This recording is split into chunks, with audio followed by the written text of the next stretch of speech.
Hello नमस्कार जय हिंद दोस्तों, स्वागत है आपका यूनिक स्टडी अड्डा पर।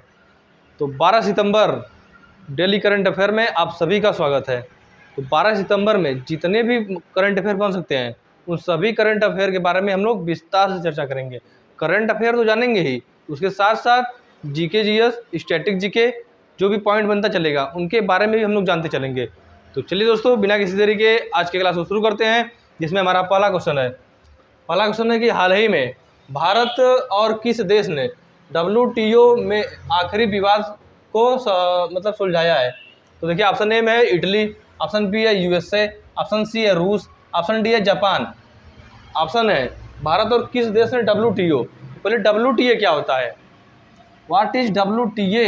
तो world trade organisation, world trade organisation, world trade organisation मतलब विश्व व्यापार संगठन। विश्व व्यापार संगठन की बात करें तो इसका स्थापना हुआ था 1 जनवरी 1995। 1 जनवरी 1995। इसका मुख्यालय की बात करें तो जिनेवा में है। जिनेवा कहाँ है? स्विट्जरलैंड में। जिनेवा में और किसका मुख्यालय है? तो WHO का मुख्यालय भी जिनेवा में है। रेड क्रॉस का मुख्यालय भी जिनेवा में है। ILO इंटरनेशनल लेबर ऑर्गेनाइजेशन, इसका मुख्यालय भी जिनेवा में है। तो जिनेवा बहुत महत्वपूर्ण है। किसका? वो WTO world trade organisation, WHO red cross, ILO international labour संघ, अंतर्राष्ट्रीय श्रम संगठन का भी मुख्यालय जिनेवा में है। ठीक है। तो देखिए, अब द वर्ल्ड ट्रेड ऑर्गेनाइजेशन, तो इसके यदि हम लोग हेड की बात करें कि वर्तमान में इसके अध्यक्ष कौन है, तो नागोजी अंकोजा इवेला। नागोजी अंकोजा इवेला, याद रखना है आपको। तो हमारे सवाल का आंसर देखिए क्या होगा। सवाल का आंसर हो जाएगा USA। USA यानी कि United state of America. America जानते हैं आप ना। अमेरिका के प्रेसिडेंट कौन है? जो बाइडन। अमेरिका के प्रेसिडेंट है। अमेरिका की राजधानी वाशिंगटन DC। अमेरिका की सबसे ऊंची चोटी की बात करें तो माउंट मैकिनले या माउंट डेनाली यहाँ की सबसे ऊंची चोटी है। अब बात करें हम लोग अमेरिका की और बात, अमेरिका की राजधानी जो वाशिंगटन DC है, किस नदी के किनारे पर बसा हुआ है? तो पोटामैक नदी के किनारे बसा है। वाशिंगटन पोटामैक नदी के किनारे बसा है। अमेरिका में एक शहर है न्यूयॉर्क। न्यूयॉर्क वो आपको बहुत आपके लिए इम्पोर्टेंट शहर है। न्यूयॉर्क हडसन नदी के किनारे पर बसा हुआ है। न्यूयॉर्क में UN संयुक्त राष्ट्र संघ का मुख्यालय है। न्यूयॉर्क में किसका मुख्यालय है? UN संयुक्त राष्ट्र संघ, यूनाइटेड नेशंस का मुख्यालय न्यूयॉर्क में स्थित है। न्यूयॉर्क में और क्या स्थित है? तो यूनिसेफ का मुख्यालय भी न्यूयॉर्क में स्थित है। यूनिसेफ का मुख्यालय न्यूयॉर्क में स्थित है। तो इतनी सारी चीज़ें आपको पहले सवाल से जानकारी मिला है। यही इस क्लास का प्लस पॉइंट है। इस क्लास को आप लोग लेते रहेंगे, आपको करंट अफेयर तो पता चलेगा, उसके साथ साथ एक्स्ट्रा पॉइंट स्टैटिक जीके की चीज़ें भी, और जियोग्राफी। देखिए, वर्ल्ड जियोग्राफी की चीज़ें हैं, वर्ल्ड जियोग्राफी भी आपका तैयार होता चलेगा। तो हमारे सवाल का आंसर USA हो जाएगा। चलते हैं नेक्स्ट क्वेश्चन पर। तो अगला हमारा क्वेश्चन है कि हाल ही में किस राज्य की कैबिनेट ने अफस्पा हटाने की मांग की है। तो अफस्पा क्या होता है? पहले अफस्पा किसी को पता है क्या होता है? अफस्पा की बात करें तो आर्म्ड फोर्स एक्ट,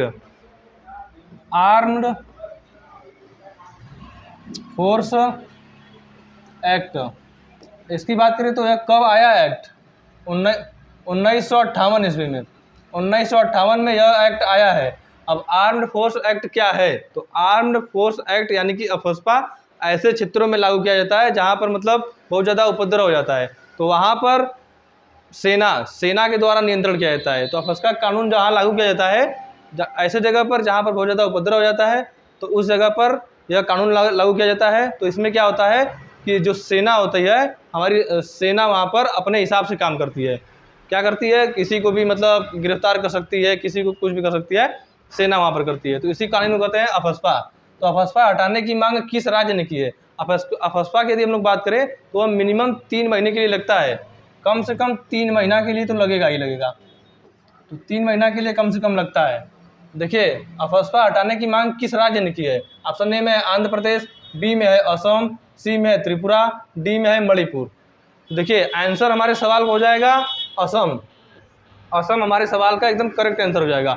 बात करें असम की, तो असम के मुख्यमंत्री डॉक्टर हेमंत बिस्वा शर्मा, हेमंत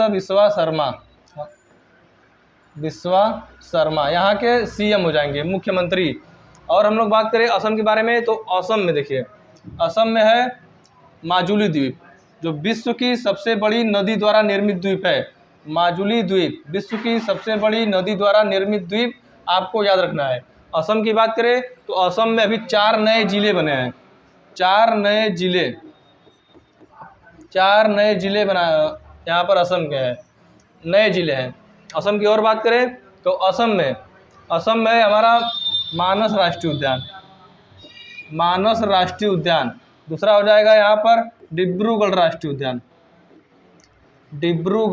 उद्यान, तीसरा इसमें हम लोग लिख लेंगे नामेरी राष्ट्रीय उद्यान, चौथा इसमें लिख लेंगे ओरांग राष्ट्रीय उद्यान। तो ये सभी असम के बारे में। हमारे सवाल का आंसर कि असम राज्य ने अभी अपने राज्य से अफस्पा हटाने की मांग किया है, ठीक है। तो आंसर भी हमारे सवाल का हो जाएगा असम। तो देखिए आंध्र प्रदेश की यदि बात करें तो आंध्र प्रदेश के मुख्यमंत्री हैं जगन मोहन रेड्डी, जो भारत के सबसे अमीर मुख्यमंत्री हैं। जितने भी राज्य है वहाँ पर सबसे अमीर मुख्यमंत्री की बात करें तो आंध्र प्रदेश के मुख्यमंत्री जगन मोहन रेड्डी सबसे अमीर मुख्यमंत्री है। और सबसे गरीब की यदि बात करें तो ममता बनर्जी, पश्चिम बंगाल वाली ममता बनर्जी सबसे गरीब मुख्यमंत्री है भारत की। चलते हैं नेक्स्ट क्वेश्चन पे। अगला क्वेश्चन हमारा है कि हाल ही में कौन सा देश करतारपुर कॉरिडोर में थीम पार्क विकसित करेगा? ऑप्शन ए चीन, option B Nepal, option C Pakistan, option D Bangladesh. Bangladesh की बात करें, राजधानी ढाका, मुद्रा टका, प्रेसिडेंट यानी प्रधानमंत्री प्राइम मिनिस्टर की बात करें तो शेख हसीना। असम की बात करें तो असम में गंगा जब जाती है तो वहाँ पर इसे पद्मा के नाम से जाना जाता है। इधर से जब ब्रह्मपुत्र आती है तो इसे जमुना के नाम से जाना जाता है, और जब ये दोनों मिलकर इनकी संयुक्त धारा बहती है तो इसे मेघना के नाम से जाना जाता है, ठीक है, इसे मेघना के नाम से जाना जाता है। तो पद्मा यानी गंगा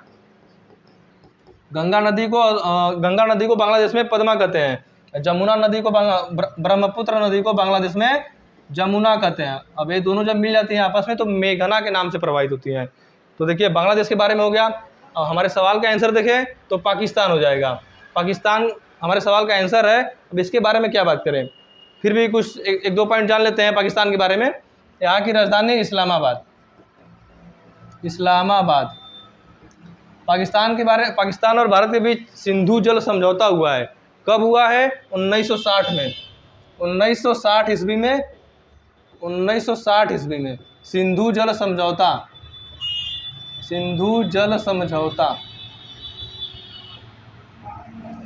समझौते में क्या हुआ?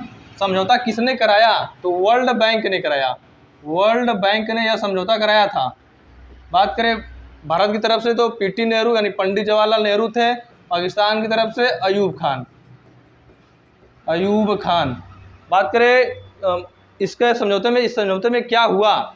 तो देखिए सिंधु, झेलम, चिनाब, रावी, ब्यास, सतलज 6 नदियां हैं। सिंधु,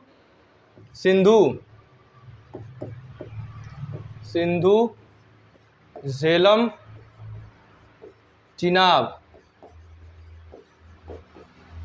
ये ऊपर की 3 नदियां हैं। फिर उसके नीचे आती हैं रावी, फिर उसके बाद ब्यास, फिर उसके बाद सतलज। ये नीचे की 3 नदियां हैं। तो समझौते में हुआ क्या कि इन 3 नदियों का 80% पानी पाकिस्तान यूज करेगा, और 20% पानी इंडिया यूज करेगा। और ये जो नीचे की 3 नदियां हैं, इन तीनों नदियों का 80% पानी इंडिया यूज करेगा और 20% पानी पाकिस्तान यूज करेगा। तो ये इस समझौते में यही हुआ था। सिंधु जल समझौता 1960 में वर्ल्ड बैंक ने कराया। भारत की तरफ से पीटी नेहरू, पाकिस्तान की तरफ से अयूब खान। सिंधु, झेलम, चिनाब 80% पाकिस्तान, 20% इंडिया। रावी, ब्यास, सतलज 80% इंडिया, 20% पाकिस्तान। तो यह समझौता आपको याद रखना है। तो हमारे सवाल का answer Kartarpur corridor theme park विकसित करेगा पाकिस्तान इस सवाल का आंसर हो जाएगा। नेक्स्ट क्वेश्चन चलते हैं। तो अगला क्वेश्चन हमारा है कि हाल ही में किस राज्य सरकार ने नंद बाबा दूध मिशन को लागू करने हेतु समिति बनाई है? नंद बाबा दूध मिशन किस राज्य ने शुरू किया है? तो आंसर हो जाएगा उत्तर प्रदेश। उत्तर प्रदेश की बात करें तो उत्तर प्रदेश ने अभी हाल ही में आवारा जो मवेशी जो है पशु, उनके लिए भी योजना शुरू किया है कि उनका भी देखभाल किया जाए। मवेशी पशुओं के लिए योजना शुरू किया है उत्तर प्रदेश ने। उत्तर प्रदेश की बात करें तो उत्तर प्रदेश के मुख्यमंत्री योगी आदित्यनाथ। यहाँ के राज्यपाल की बात करें तो आनंदीबेन पटेल यहाँ की राज्यपाल हो जाएंगी। उत्तर प्रदेश में आपका सुराहा ताल झील है, सुराहा ताल झील। उसके बाद उत्तर प्रदेश में कीठम झील है। उत्तर प्रदेश में बरुआ सागर झील है, उत्तर प्रदेश में। उत्तर प्रदेश में नवाबगंज पक्षी विहार है, नवाबगंज पक्षी विहार भी आप लोग लिख सकते हैं। उत्तर प्रदेश में 3 राष्ट्रीय उद्यान है, टाइगर रिजर्व 3 है। एक है आपका अमनगढ़ टाइगर रिजर्व, दूसरा है इसमें पीलीभीत टाइगर रिजर्व, और तीसरा है इसमें दुधवा टाइगर रिजर्व। ये 3 टाइगर रिजर्व उत्तर प्रदेश में स्थित है। तो हमारे सवाल का आंसर भी हो जाएगा उत्तर प्रदेश। चलते हैं नेक्स्ट क्वेश्चन पे। अगला क्वेश्चन हमारा है कि हाल ही में किस राज्य के मुख्यमंत्री ने 181 मोबाइल पशु चिकित्सा वाहन को हरी झंडी दी है? तो 181 मोबाइल पशु चिकित्सा वाहन किस राज्य ने हरी झंडी दी है? ऑप्शन ए में उड़ीसा, बी में उत्तर प्रदेश, सी में गोवा, डी में मिजोरम। तो देखिए सवाल का आंसर हमारे हो जाएगा उड़ीसा। अब उड़ीसा की बात करें तो उड़ीसा में झुग्गीवासी जो झुग्गियों में रहते थे, तो उनके भूमि का अधिकार प्रमाण पत्र दिया है, मतलब कि भूमि का कागज उनको दिया गया है। उड़ीसा में झुग्गीवासियों के लिए अधिकार प्रमाण पत्र दिया गया है उड़ीसा राज्य में। उड़ीसा की बात करें हम लोग और तो उड़ीसा की राजधानी भुवनेश्वर। उड़ीसा के मुख्यमंत्री की बात करें तो नवीन पटनायक वर्तमान में यहाँ के मुख्यमंत्री हैं, पटनायक। उड़ीसा की हम लोग और बात करें तो यहाँ के गवर्नर की यदि बात करें तो गणेशी लाल यहाँ के गवर्नर हो जाएंगे। उड़ीसा की हम लोग बात करें और तो उड़ीसा में है व्हीलर द्वीप, जिसका नाम बदल कर दिया गया है APJ अब्दुल कलाम द्वीप कर दिया गया है, व्हीलर द्वीप का नाम बदलकर। उड़ीसा में है आपका क्या है? उड़ीसा में है सिमलीपाल राष्ट्रीय उद्यान।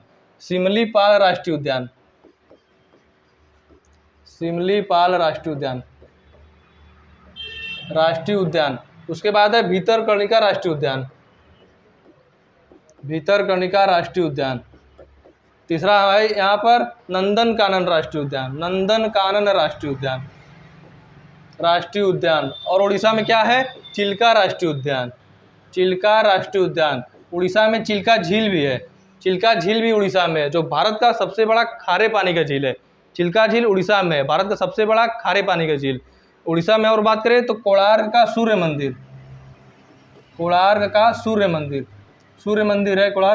मंदिर, ये उड़ीसा में स्थित है।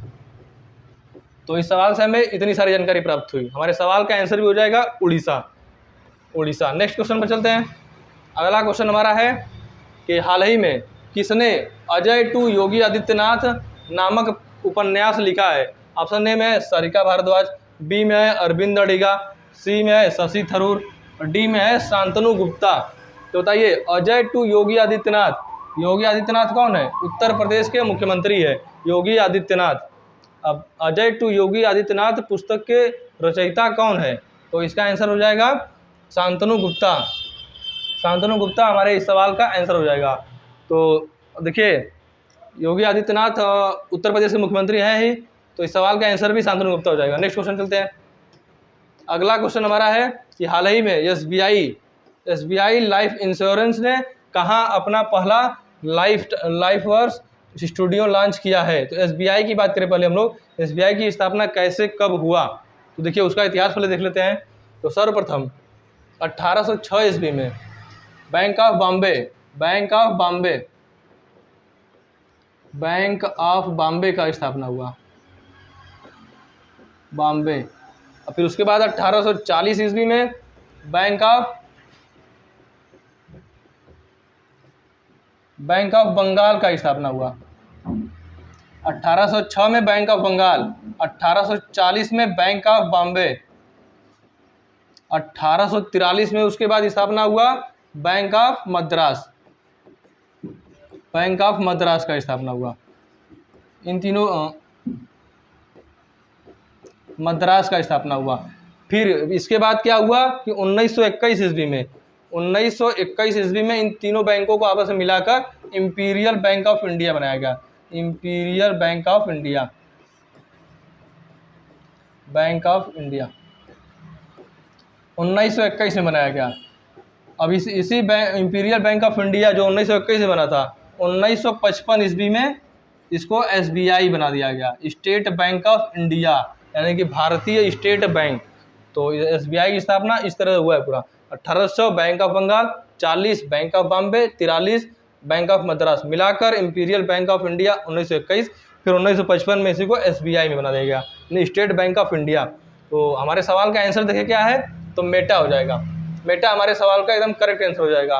बात करें मेटा, मेटा का नाम पहले फेसबुक था, यही फेसबुक का नाम बदलकर मेटा किया गया है। फेसबुक के संस्थापक mark Zuckerberg, mark Zuckerberg. Facebook की स्थापना कब हुई, तो 2004 ईस्वी में फेसबुक का स्थापना हुआ। बात करें अमेजॉन, तो जेफ बेजोस इसके संस्थापक है, जेफ बेजोस इसके संस्थापक है। बात करें इसकी स्थापना कब हुआ, तो 1994 में इसका स्थापना हुआ। गूगल की बात करें तो गूगल की स्थापना 1998 में, 1998 में किसने किया, तो लैरी पेज, लैरी पेज और दो व्यक्ति थे, सर्गे ब्रेन, इन दोनों ने गूगल का स्थापना किया। तो हमारे सवाल का आंसर हो जाएगा मेटा। नेक्स्ट क्वेश्चन चलते हैं। अगला क्वेश्चन हमारा है कि हाल ही में किस देश ने G20 शिखर सम्मेलन में वैश्विक जैव ईंधन गठबंधन शुरू करने की घोषणा की है। तो G20 की बात करें, G20 की स्थापना 1999 में हुआ। इसमें कितने देश हैं, तो 19 देश, 19 देश प्लस एक यूरोपियन यूनियन, एक यूरोपियन यूनियन, 19 देश हैं पर एक संघ है, यानी कि यूरोपीय संघ। इन दोनों को मिला यही सब G20 में शामिल है, यानी कि G20 में यही शामिल है सब, 19 देश एक यूरोपीय यूनियन। अब क्या हुआ, G20 नहीं रह गया, G21 हो गया है। क्यों हो गया है, क्योंकि इसमें अफ्रीकी संघ शामिल हो गया है। कौन शामिल हो गया है भैया, अफ्रीकी संघ, अफ्रीकी संघ इसमें शामिल हो गया है। वर्तमान अभी इस साल जो भारत में शिखर सम्मेलन हुआ है उसमें G20 वर्तमान 2023 में शिखर सम्मेलन भारत में हुआ है। यह तो आपके लिए एकदम मोस्ट इंपॉर्टेंट क्वेश्चन है, एकदम रटना है आपको इस क्वेश्चन को। हमारे देखिए सवाल का आंसर क्या होगा, जैव ईंधन गठबंधन शुरू करने की घोषणा किसने की है। तो सवाल का answer option number B, Bharat हो जाएगा। भारत हमारे सवाल का एकदम करेक्ट आंसर हो जाएगा। नेक्स्ट क्वेश्चन पे चलते हैं। नेक्स्ट क्वेश्चन है हमारा कि हाल ही में भारतीय सेना ने कौन सा प्रोजेक्ट लॉन्च किया है। तो भारतीय सेना ने कौन सा प्रोजेक्ट लॉन्च किया है, तो भारतीय सेना से कुछ रिलेटेड और क्वेश्चन बात कर लेते हैं। जैसे ऑपरेशन, जैसे है हमारा इसमें ऑपरेशन गंगा। ऑपरेशन गंगा कहाँ चलाया गया, यूक्रेन में। यूक्रेन में फंसे भारतीयों को लाने के लिए ऑपरेशन गंगा चलाया गया। नेक्स्ट इसमें कावेरी, तो ऑपरेशन कावेरी को सूडान में फंसे भारतीयों को लाने के लिए चलाया गया। इसके बाद है ऑपरेशन दोस्त, तो ऑपरेशन दोस्त को कहाँ पर, तुर्की में फंसे भारतीयों को लाने के लिए चलाया गया। अफगानिस्तान में फंसे भारतीयों को लाने के लिए कौन सा चलाया गया, तो ऑपरेशन देवी शक्ति, देवी शक्ति। हमारे सवाल का आंसर कौन सा प्रोजेक्ट लॉन्च किया, तो ऑपरेशन नमन, प्रोजेक्ट नमन, प्रोजेक्ट नमन, प्रोजेक्ट नमन लॉन्च किया गया। नेक्स्ट क्वेश्चन में चलते हैं। तो अगला क्वेश्चन हमारा है कि हाल ही में G20 संगठन का 21वां सदस्य कौन बना है। ऑप्शन ए पाकिस्तान, कभी नहीं बनेगा। ऑप्शन बी अफ्रीकी संघ, ऑप्शन सी उत्तरी कोरिया, ऑप्शन डी इनमें से कोई नहीं। तो हमारे सवाल का आंसर ऑप्शन नंबर बी अफ्रीकी संघ हो जाएगा। अफ्रीकी संघ की बात करें तो इसमें वर्तमान में 55 देश हैं। कितने देश है, 55 देश है। इसकी स्थापना कब हुआ, 2002 में, 2002 में डरबन में। डरबन कहाँ है, साउथ अफ्रीका में। यहाँ पर इसका स्थापना हुआ 2002 में, जिसमें वर्तमान में 55 देश हैं। तो G20 अफ्रीकी संघ इसमें शामिल हुआ है, तो यह G21 हो गया है। नेक्स्ट क्वेश्चन पे चलते हैं। तो देखिए दोस्तों, आज हमारे जितने भी महत्वपूर्ण 12 सितंबर में जितने भी महत्वपूर्ण करंट अफेयर बन सकते थे उन सभी पर हमने बात किया। करंट अफेयर के साथ साथ कुछ जीके का पॉइंट भी बात करते चले हम लोग। तो दोस्तों यदि वीडियो अच्छा लगा हो तो मिलेंगे नेक्स्ट वीडियो में 13 सितंबर में। आज के लिए इतना ही, जय हिंद।